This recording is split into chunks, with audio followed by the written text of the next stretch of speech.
건설업계뿐만 아니라 이 제약 바이오 업계에도 한파가 이어지고 있습니다. 이 보릿고개가 길어지자 주식이나 땅, 건물 등 돈이 될 만한 자산들을 모두 팔아서 현금 확보에 나서고 있습니다. 박승원 기자입니다. 의료기기 전문기업 플라즈맵은 최근 대구광역시의 토지와 건물을 57억 원에 양도한다고 밝혔습니다. 표면적인 이유는 기존 공장 설립 계획 변경에 따른 것이지만 지난해 200억 원에 달하는 손실을 본 데 따른 유동성 확보 차원인 것으로 풀이됩니다.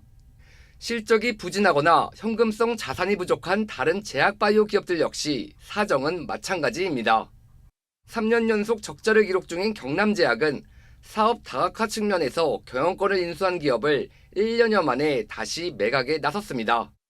현금성 자산이 3년 연속 급감한 신약개발 전문기업 유지레파마와 배양배지 전문기업 엑셀 세라퓨틱스도 재무구조 개선과 유동성 확보를 목적으로 보유 중인 사옥을 팔거나 토지 매각에 나섰습니다.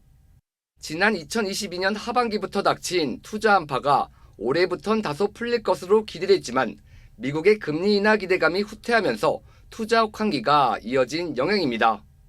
실제 지난해 벤처캐피털 신규 투자액은 지난 2021년 대비 반토막이 났고 기술 특례로 상장한 바이오 기업 역시 감소하는 등 투자 유치와 유동성 확보가 어려워지면서 자산 매각을 통한 현금 확보에 주력하고 있는 겁니다.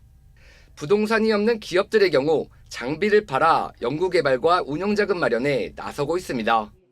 한국바이오협회가 운영하는 바이오 장비 직거래 마트를 통해 최근 6개월간 50여 건에 달하는 제품이 등록돼 거래되고 있습니다.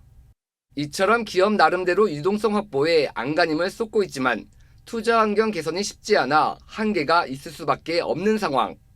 기업의 운영비 가운데 연구개발에 대한 재정적 지원, 메가펀드의 규모 확대, 세제 혜택 등 정부는 물론 국회의 정책적 지원이 시급하다는 지적이 나오는 배경입니다.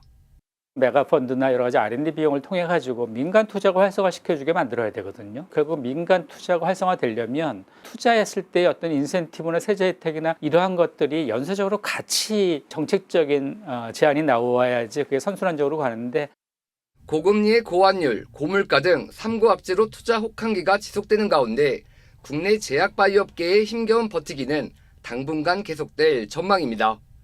한국경제TV 박승원입니다.